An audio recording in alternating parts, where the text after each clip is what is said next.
जय श्री कृष्ण। नमस्कार दोस्तों, स्वागत है आप सभी का हमारे चैनल भक्ति ज्ञान में। दोस्तों, आज मैं आपको पितृपक्ष में सुनी जाने वाली पितरों की कृपा की बहुत ही सुंदर कहानियाँ सुना रहा हूँ। हिंदू धर्म में पुरखों की पूजा बहुत अहम मानी जाती है।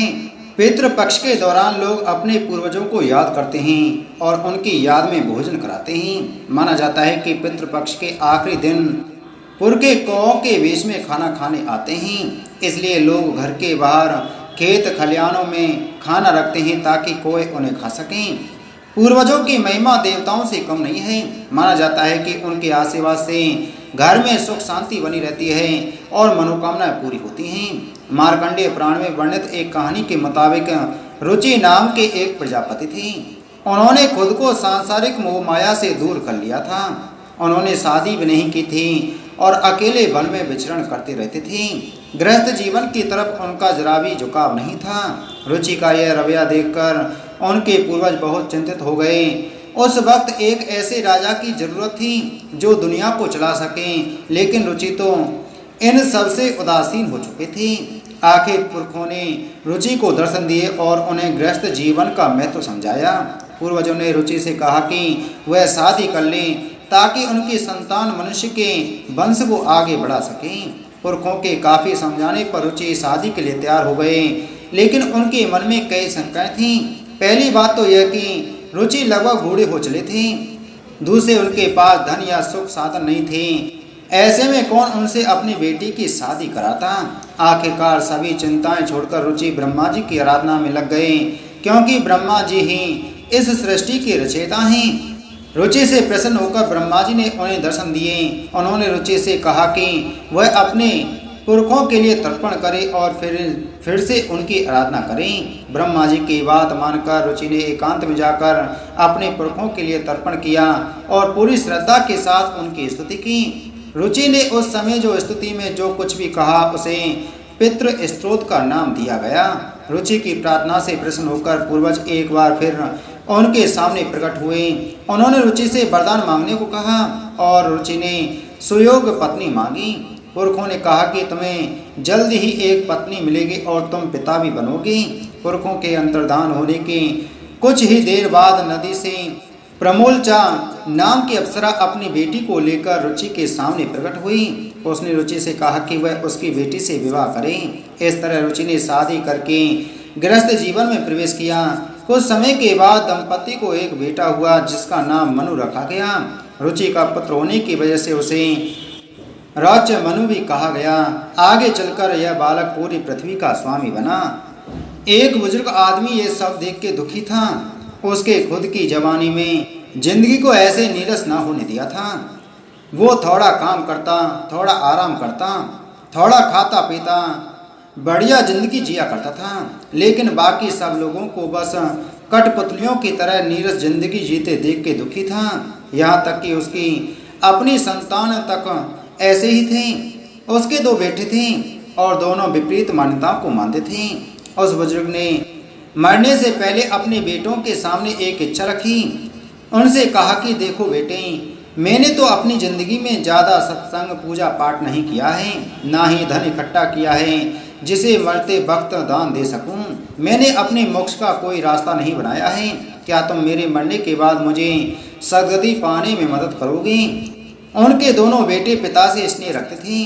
उन्होंने पूछा, हमें इसके लिए क्या करना होगा?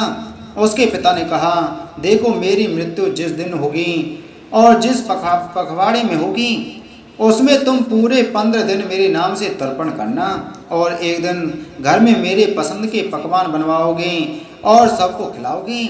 आस पड़ोस और पशु पक्षियों को भी तुम लोग मेरे नाम से ऐसा करोगे। लोगों को भोज खिलाओगे और तुम लोग भी खाओगे तो ऊपर मेरी आत्मा को संतुष्टि मिलेगी। इस बात के लिए उसके बेटे मान गए। फिर कुछ दिन बाद उस बुजुर्ग की मृत्यु हो गई। उस साल तो उनके क्रियाक्रम करने में समय बीत गया। अगले साल जब वही पखवाड़ा आया तब उसके एक बेटे ने संन्यास आश्रम और दूसरे ने दिन रात की मेहनत को कम करके घर में अच्छे अच्छे पकवान बनवाए और सारे गांव को निमंत्रण दे दिया। ऐसा गांव में पहली बार हो रहा था। बहुत लोग आए सबने जी भर के खाया और उसके बाद पूरे गांव ने इन दोनों भाइयों की वाहवाही हुई। अब इन दोनों भाइयों की गांव में और भी इज्जत बढ़ चुकी थी। लोग इनसे बड़े अच्छे से पेश आने लगे। ये सब देख के कुछ दूसरे लोगों ने भी ऐसा करना शुरू कर दिया।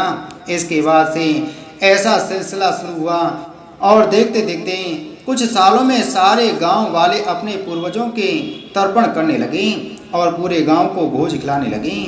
खुद भी खूब खाते थे और दूसरों को भी खिलाते थे। लोगों के बीच भाईचारा और जीवन में आनंद बढ़ने लगा था। बस फिर क्या था, तभी से उस गांव में पितृपक्ष का चलन शुरू हो गया और पितरों के नाम से खाने खिलाने का चलन शुरू हो गया। ये सब देख के उस बुजुर्ग की आत्मा को बहुत सुकून मिला। पितृपक्ष की पौराणिक कथा के अनुसार जोगे तथा भोगे दो भाई थे। दोनों अलग अलग रहते थे। जोगे धनी था और भोगे निर्धन। दोनों में परस्पर बड़ा प्रेम था। जोगे की पत्नी को धन का अभिमान था, किंतु भोगे की पत्नी बड़ी सरल हृदय थी। पितृपक्ष आने पर जोगी की पत्नी ने उससे पितरों का श्राद्ध करने के लिए कहा, तो जोगे इसे व्यर्थ का कार्य समझकर टालने की चेष्टा करने लगा, किंतु उसकी पत्नी समझती थी कि यदि ऐसा नहीं करेंगे तो लोग बातें बनाएंगे। फिर उसे अपने मायके वालों को दावत पर बुलाने और अपनी शान दिखाने का यह उचित अवसर लगा। अतः वह बोली, आप शायद मेरी परेशानी की वजह से ऐसा कर रहे हैं, किंतु इसमें मुझे कोई परेशानी नहीं होगी। मैं भोगे की पत्नी को बुला लूँगी, दोनों मिलकर सारा काम कर लेंगे। फिर उसने जोगे को अपने पीहर न्योता देने के लिए भेज दिया। दूसरे दिन उसके बुलावे पर भोगे की पत्नी सुबह सवेरे आकर काम में जुट गई। उसने रसोई तैयार की, अनेक पकवान बनाए, फिर सभी काम निपटाकर अपने घर आ गई। आखिर उसे भी तो पितरों का श्राद्ध तर्पण करना था। इस अवसर पर ना जोगे की पत्नी ने उसे रोका, ना वह रुकी। शीघ्र ही दोपहर हो गई। पितर भूमि पर उतरे।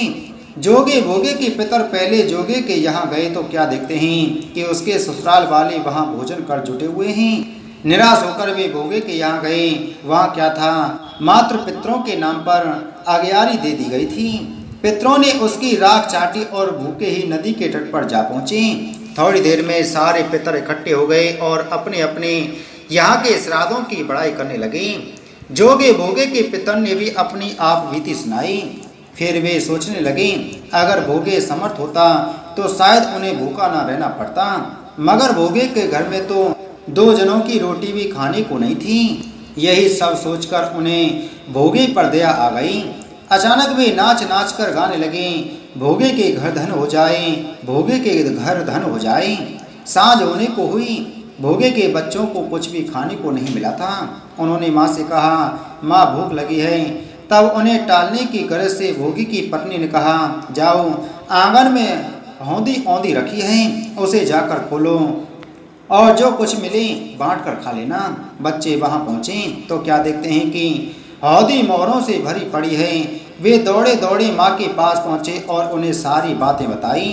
आंगन में आकर भोगी की पत्नी ने यह सब कुछ देखा तो वह भी हैरान रह गई। इस प्रकार भोगी भी धनी हो गया, मगर धन पाकर वह घमंडी नहीं हुआ। दूसरे साल का पितृपक्ष आया। श्राद्ध के दिन भोगी की स्त्री ने 56 प्रकार के व्यंजन बनाए।